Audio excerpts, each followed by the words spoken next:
दिल्ली में swine flu का attack, तेजी से पैर पसार रहा है H1N1 वायरस।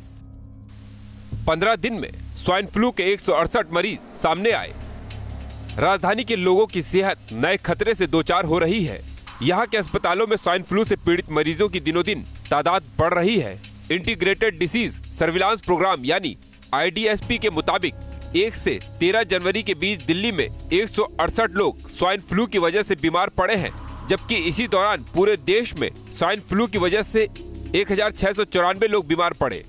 H1N1 की चपेट में आने से देश भर में 49 मरीज दम तोड़ चुके हैं। राजस्थान में सबसे ज्यादा 31 लोगों की मौत हुई, जबकि पंजाब में स्वाइन फ्लू की वजह से 6 मरीजों ने दम तोड़ दिया। वहीं दिल्ली से सटे हरियाणा में स्वाइन फ्लू के 128 दर्ज मामलों में 2 लोगों की मौत हो चुकी है। स्वाइन फ्लू दिन प्रतिदिन बढ़ते जा रहा है और खासतौर पर दिल्ली की बात करें तो पिछले साल के मुकाबले इस बार जनवरी में इतने ज़्यादा रिकॉर्ड टूट चुका है कि स्वाइन फ्लू ने पिछले 7 सालों का भी रिकॉर्ड तोड़ दिया है। इस वक्त हम गंगाराम हॉस्पिटल में मौजूद हैं।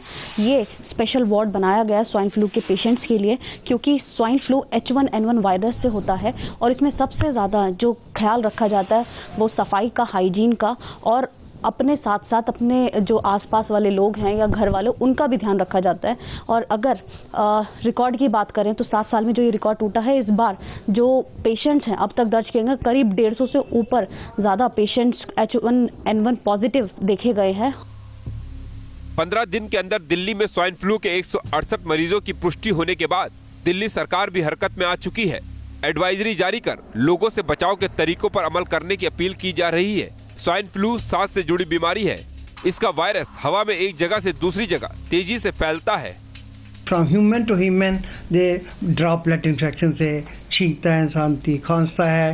ह्यूमन के जैसे एक्सक्रीटा, ह्यूमन के जो पेशेंट होते हैं उनके साथ जो डील कर रहे होते हैं, ह्यूमन बीइंग का स्पूटम हो जाता है, स्क्रीशन जो होते हैं, यूरिन होता है, जो इसको हैंडल करते हैं उनको भी ये साथ जो होता है उनको हो सकता है। तेजी से फैले स्वाइन फ्लू पर कंट्रोल करना सरकारी एजेंसियों के लिए किसी चुनौती से कम नहीं है। वहीं इस जानलेवा वायरस से बचने के लिए लोगों को भी जागरूक होने की जरूरत है।